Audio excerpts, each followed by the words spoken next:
You and your friends want to travel somewhere, but you run into the most common issue ever. Flights are stupid expensive. So you do the usual thing. You frown, open 5 tabs, and start lowering your standards. But what if I told you that you might not need a new destination? Sometimes you just need a new way of getting there. Because if your destination is reachable by car, let's say trips within Europe or the US, a road trip can be way cheaper than flying, especially in a group, and honestly, it can also be way more fun.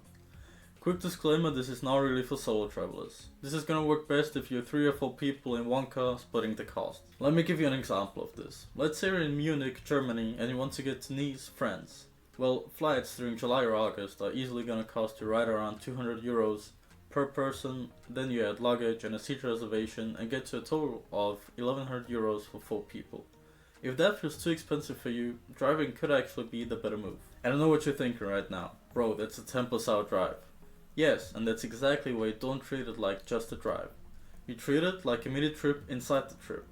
1 overnight stop in a city on your route, maybe 2 if you want to go really chill. Alright, so let's do the real math now. Munich to Nice is roughly 800 kilometers one way, so 1600 kilometers for the round trip.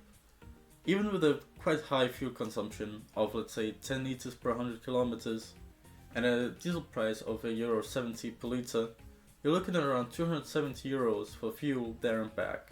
Split it 4 ways, that equals less than 70 euros per person for the entire distance. And for any Americans watching, €1.70 per liter is roughly $7.50 per gallon. So yeah, it's quite pricey compared to your part of the globe. However, your driving distances might be longer than ours. Now to the fun part, the stops. On the way down, you can stop pretty much halfway at Lake Como. So if you leave in the morning, you'll have all afternoon to explore the place and chill a bit. A decent 4-person room or apartment is gonna cost you approximately 150 to 250 euros for the night. And on the way back, you can stop in Milan at a similar price range. So the total looks like this. 270 for the fuel and 3 to 500 for 2 overnight stays. So a total of 570 to 770. Now yeah, add tolls, parking, snacks, maybe a coffee addiction, and you're still under the 1100 euros flight total. And if that's still too expensive for you, here's real budget mode. Just cut the stop on the way back. If all 4 of you have a driver's license, you just rotate drivers. Nice to Munich is roughly 10 to 11 hours, so that means under 3 hours of driving per person. Plus you save a whole night of accommodation. So budget mode looks like this. Fuel, still 270.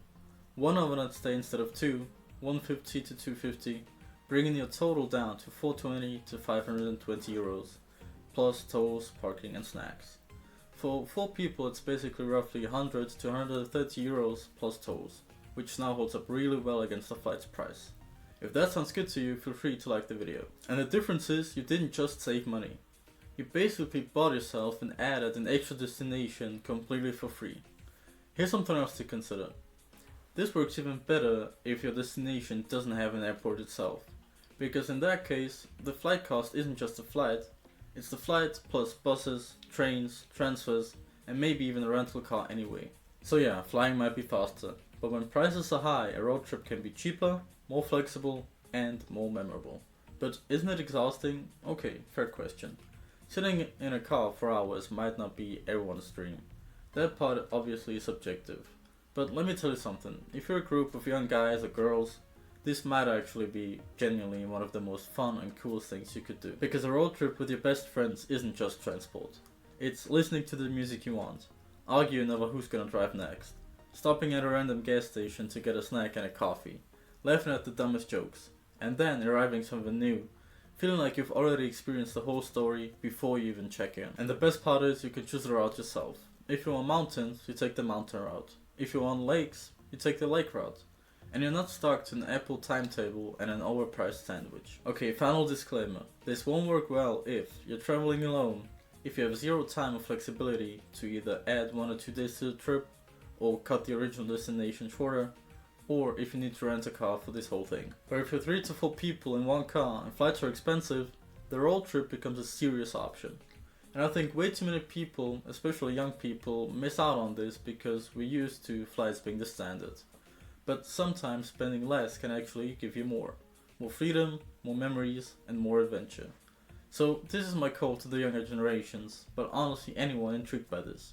Do not underestimate the road trip. You might be skipping out on a cool memory because you thought that flights were the only real way to travel.